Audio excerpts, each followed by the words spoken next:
let's take a second to discuss the worst therapists ever. Shred the license in front of me. Using my credit card, you idiot. One in the chat if you've had a bad therapist before. I feel like all of us have, okay? When you're going through the insurance program and you get matched up with, it's like being matched up with a public defender, okay? Sometimes it's great. I've had a few like pretty good therapists through insurance, but like half of them were just not great, right? The best therapist I've ever had was when I had to go find somebody on like Psychology Today and like go pay out of pocket and stuff like that. And it's like, geez, fucking Christ, it's like $400, but ended up being worth it. Sometimes you just don't get so lucky. Like this person. Here's the article. Therapist charged with theft after using clients' credit cards to text psychics. You could gaze into the future. This is very real.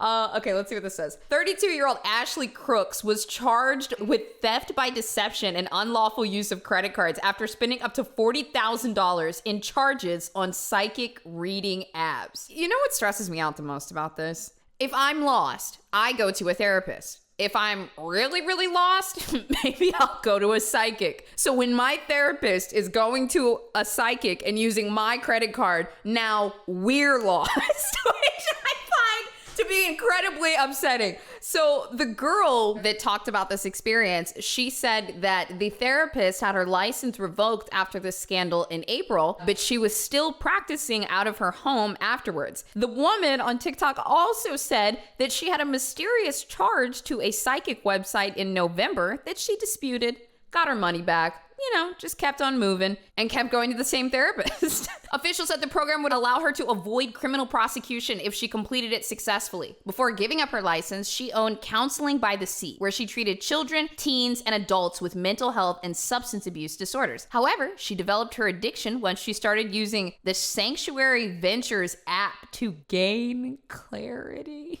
No. Okay, I'm gonna tell you guys my take on psychics or astrology, and you know what, actually I'm gonna bundle it up kind of into like church too. Let's go. I don't hate the concept of psychics. I don't hate the concept of tarot, astrology, like any of that. I don't follow it super closely myself, but I think that when people are extremely lost, which we generally are when we go seek psychics or tarot or something like that, they kind of know what they're confused about and they kind of know what direction they want to go, but they need a little push and they need a little reassurance. And a lot of times your horoscope reading, a tarot card reading or something like that will actually help you confirm what you're kind of already thinking but you're unsure of. So personally, I don't really have a problem with it, but if my therapist is stealing my credit card to go to a psychic because she needs more clarity, I want my money back. As a tarot card reader, I can confirm. Okay, maiden list, you're not mad at me then for that take? All right, I'll take it. I like it. Yeah, I don't know if she needed a psychic though. Maybe she needed I think she also needed a therapist. Wait a minute. Do therapists go to therapists? They have to, right? Does that get complicated? Yeah, I mean, yeah, you kind of got to. The other thing that's crazy too is therapists in a day, they absorb so much energy. And I know some people are like, oh, I don't want to hear like the energy thing, but bro, it's real. If you don't believe in absorbing energy, I want you to imagine right now being locked in a room for 6 hours with 3 sad people. By the end of it, you're gonna be fucking sad.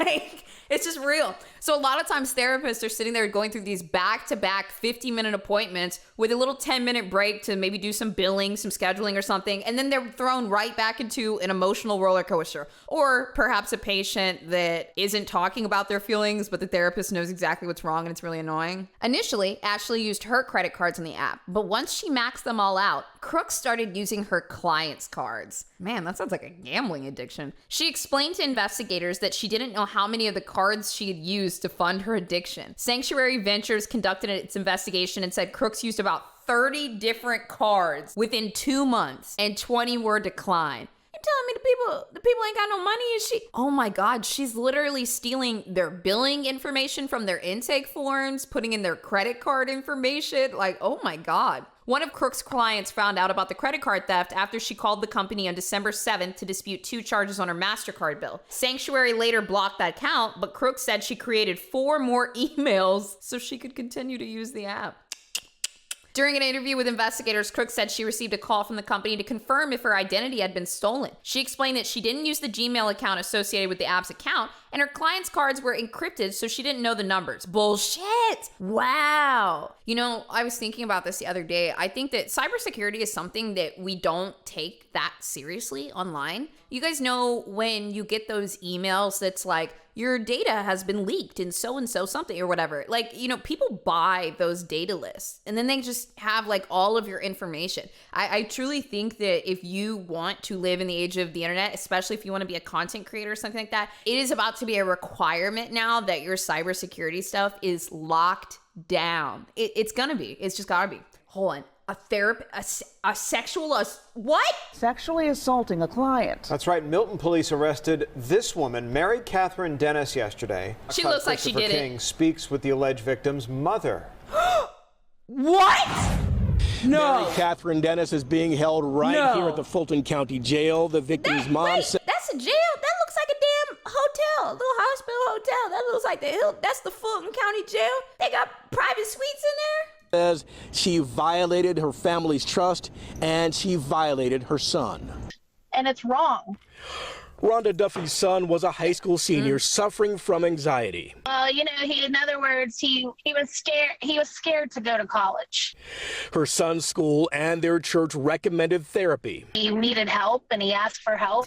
Duffy in 2017 took her son to Mary Catherine Dennis. She runs Simplicity Wellness in Alpharetta. And he was meeting with her every day, and it got very intense. He was meeting with her every day or every other day. Man, most seniors, they don't want to go to therapy at all. Like, every other day, how bad is his anxiety? Mine's pretty bad. I mean, but every other day. Things took a strange turn. How'd she find out? It got very intense. You could tell something was going on. You didn't know what was going on. Then she says matters escalated. All of a sudden, she is buying him gifts. Duffy says Dennis called and texted demanding to see Duffy's son even more often. Oh, texting us, calling us. Oh, you know, I need to spend some more time with him. She tells Fox 5 Dennis said Duffy's son may not graduate high school. So she scared us. No.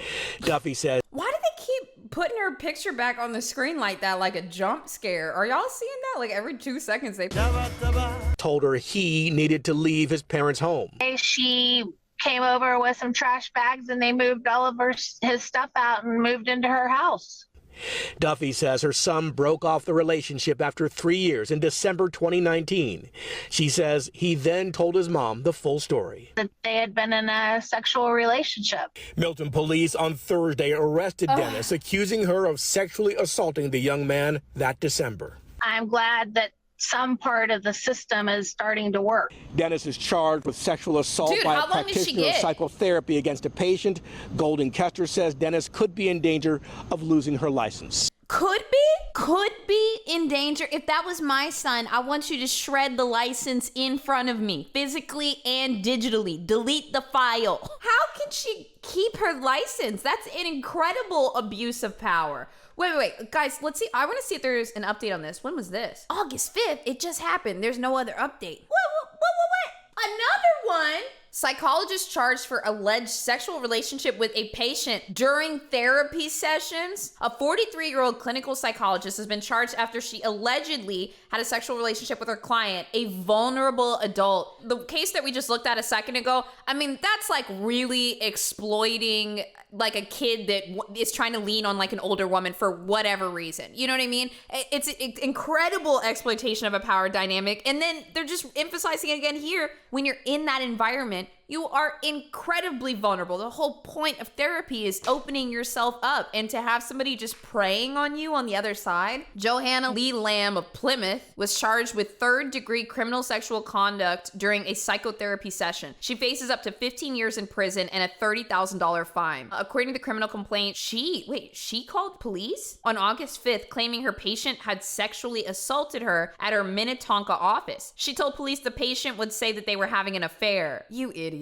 Nobody's gonna believe that. You were just trying to get out ahead of it. She gave police access to her phone, but officers found she had deleted most of the text with her patient.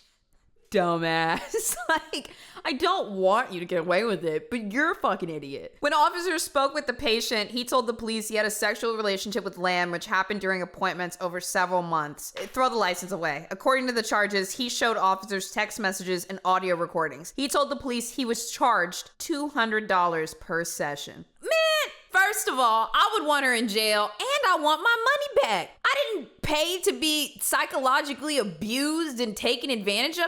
Is he gonna take her to court? The charges state the Minnesota Department of Human Services identifies the patient as a vulnerable adult. Billing records show Lamb had worked at the man's psychologist since May 2015. After executing a search warrant, officers found numerous pieces of evidence that the two were in a consensual relationship. Lamb later admitted to police about the sexual relationship and that she was not assaulted. She is currently in custody at the Hennepin County Jail. Let me look. Hold on. Joanna Lee Lamb. This was in 2019. Okay, before I show you this, I have to say, disclaimer, don't harass this person. I'm giving you the update. That doesn't mean go after somebody and, take out your bad day on them. Don't do that. You're better than that, okay? So it seems to me as Johanna Lamb lost her therapy license because she has in turn chosen to become a life coach, which she doesn't necessarily need a license for. I could become a life coach. I think you just have to clock in a certain number of hours